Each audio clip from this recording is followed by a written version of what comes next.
Selamat sejahtera kepada doktor dan rakan-rakan sekalian. Kami daripada kumpulan 1 akan membentangkan topik 1 iaitu pengenalan penghayatan etika dan peradaban dalam acuan Malaysia.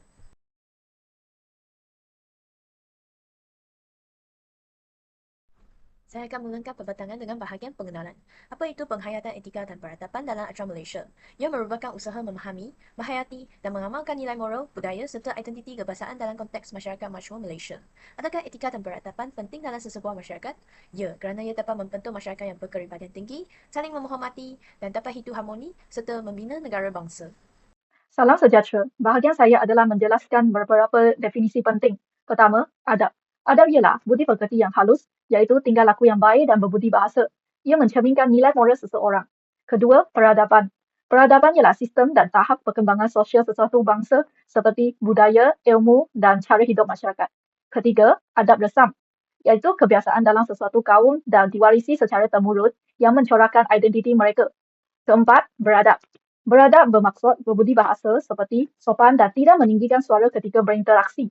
Akhir sekali, ada istiadat yang merupakan peraturan yang tertib khususnya dalam majlis rasmi yang memerlukan susun atau protokol yang tinggi. Itu sahaja daripada saya. Untuk bahagian definisi, saya akan terangkan 3 konsep penting iaitu etika, etos dan juga etiket. Pertama, etika merujuk kepada prinsip moral dan juga nilai akhlak yang menjadi pegangan seseorang individu atau kumpulan. Etika membantu kita membezakan antara yang betul dan salah, membentuk kepribadian dan juga menjaga kepercayaan dalam masyarakat. Seterusnya, etos ialah ciri atau nilai yang merangkumi identiti serta jati diri sesuatu bangsa atau organisasi. Etos mencerminkan budaya, cara hidup dan juga semangat kolektif dalam satu komuniti. Contohnya, etos kerja masyarakat Jepun adalah menepati masa atau etos organisasi seperti integriti dan juga customer first. Dan akhir sekali, etiket ialah peraturan dan juga tingkah laku sopan yang perlu dipatuhi dalam kehidupan sosial atau profesional. Etiket mestilah kita interaksi dengan cara yang hormat dan juga profesional. Contohnya, cara makan yang betul dalam majlis rasmi. Secara ringkas, etika ialah nilai dalaman, etos ialah identiti budaya dan etiket ialah peraturan sosial. Etika dan peradaban di Malaysia. Isi utama. Etika dan peradaban Malaysia terbentuk melalui percampuran nilai tradisional, kolonial dan moden. Ia dipengaruhi oleh susur masa prakolonial, kolonial dan pasca-kolonial. Elemen utama etika Malaysia banyak berkait dengan adab, adat resam, adat istiadat, etiket dan cara hidup masyarakat majmuk. Malaysia beretika melalui nilai penghormatan, toleransi, kemajmukan dan perpaduan dalam interaksi sosial. Pembentukan acuan Malaysia berlaku melalui sejarah, struktur sosial dan biografi masyarakat, bukan sekadar dipinjam dari luar. Etika dan peradaban Malaysia terus berkembang mengikut perkembangan masyarakat moden, teknologi dan globalisasi. Bagaimana etika dan peradaban di Malaysia terbentuk? Yang pertama, era prakolonial. Wujud nilai adab, adat, budaya Melayu dan budaya setempat sebelum penjajahan. Yang kedua, era kolonial. Percampuran nilai moden barat, pentadbiran, etiket formal dan sistem sosial baru. Yang ketiga, era pasca kolonial. Gabungan nilai tradisional dan moden menjadi etika moden Malaysia. Yang keempat, hasil akhir acuan Malaysia. Hidup majmuk tapi bersatu. Etika dipengaruhi sejarah dan budaya dan penghayatan berlaku dalam keluarga, komuniti dan negara secara berperingkat. Assalamualaikum warahmatullahi wabarakatuh. Kepentingan yang pertama iaitu mengukuhkan perpaduan dan integrasi nasional, di mana penghayatan etika dan peradaban membantu masyarakat dalam memahami serta menghormati perbezaan budaya, bahasa dan agama yang ada di Malaysia. Yang kedua iaitu mewujudkan keharmonian dalam kehidupan masyarakat yang berbilang kaum. Etika seperti adab bertutur, menghormati adat resam, menjaga sensitiviti agama dan mengamalkan budi bahasa membuatkan setiap individu merasa dihargai.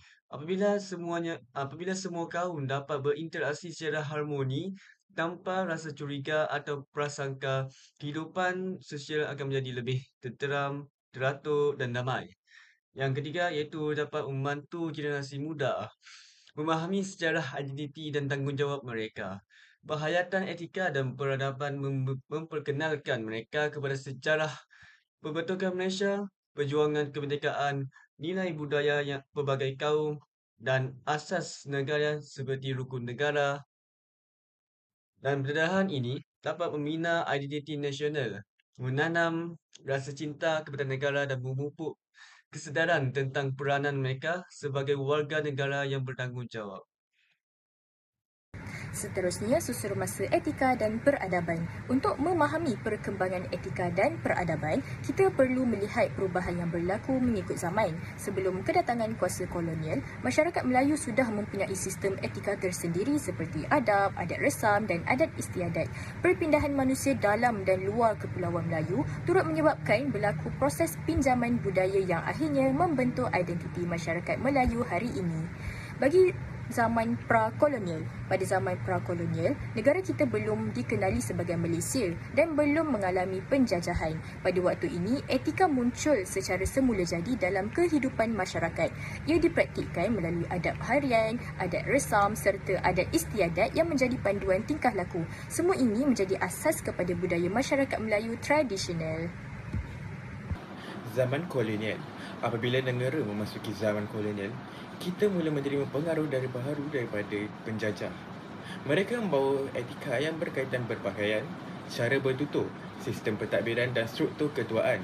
Malah, aspek gaya hidup seperti cara makan dan memberi takbir hormat juga berubah. Pengaruh ini memberikan kesan besar dalam pembentukan nilai sosial masyarakat. Zaman pasca kolonial. Pada zaman pasca kolonial atau era moden hari ini, masyarakat semakin terdedah kepada variasi budaya melalui globalisasi dan teknologi. Akibatnya, berlaku pencampuran etika tradisional dan etika moden. Nilai etika kini wujud dalam kedua-dua konteks formal dan tidak formal. Contohnya, penggunaan bahasa rojak dan gaya komunikasi. Campuran nilai ini membentuk identiti masyarakat Malaysia pada masa kini. Acuan Malaysia merujuk kepada pendekatan pembangunan negara yang dibentuk berdasarkan nilai tempatan, budaya ketimuran serta keberbagaian masyarakat Malaysia yang bermaksud kita tidak meniru sepenuhnya model barat atau timur tetapi membina identiti dan model pembangunan kita sendiri. Kemudian kita lihat asas pembentukan Acuan Malaysia. Terdapat 3 perkara utama. Yang pertama, perlembagaan persekutuan. Yang kedua, rukun negara. Yang ketiga, nilai ketimuran. Seterusnya, antara ciri-ciri utama Acuan Malaysia ialah yang pertama, perpaduan dalam keberbagaian kaum. Yang kedua, keadilan sosial dan keharmonian antara budaya. Yang keakhir, serta pembangunan yang seimbang menggabungkan elemen moden dan tradisi. Akhir sekali, apakah kepentingan Acuan Malaysia? Pendekatan ini membantu menjamin perpaduan nasional, mewujudkan masyarakat yang harmoni dan bertoleransi dan menyokong pembangunan ekonomi serta politik yang stabil. Baiklah, seterusnya saya akan terangkan tentang kesan penghayatan etika dan peradaban dalam konteks Acuan Malaysia. Secara keseluruhan, kesannya dapat dilihat melalui 3 aspek utama iaitu individu, keluarga dan juga masyarakat. Pertama, dari aspek individu, apabila seseorang menghayati etika dan peradaban, ia membentuk falsafat dan corak pemikiran yang lebih matang.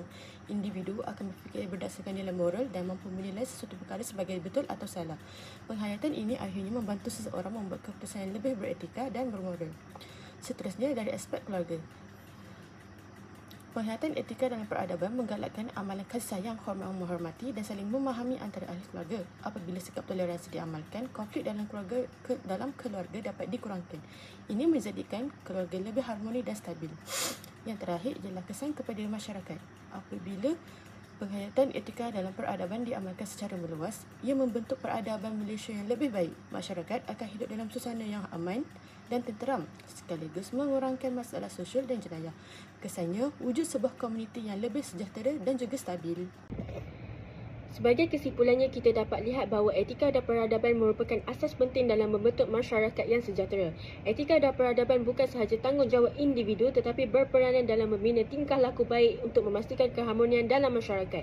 Etika merujuk kepada refleksi terhadap pilihan moral, manakala akhlak dan adab pula adalah amalan serta kebiasaan masyarakat yang membentuk identiti sosial kita. Dalam konteks Melayu Islam, nilai akhlak dan adab pula sangat berkait rapat dengan ajaran agama serta budaya tempatan dan adat serta istiadat dapat membentuk norma sosial bagi keharmonian komuniti.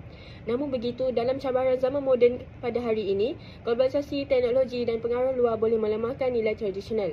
Sebab itu penting untuk kita menghayati nilai etika secara mendalam. Internalisasi nilai bermaksud kita memahami mengapa sesuatu amalan itu dilakukan dan bagaimana ia dapat membentuk masyarakat yang benar-benar beradab. Akhir sekali, membina masyarakat berperadaban bukan sahaja tentang apa yang kita lakukan tetapi kesedaran moral yang kita pegang dalam setiap tindakan.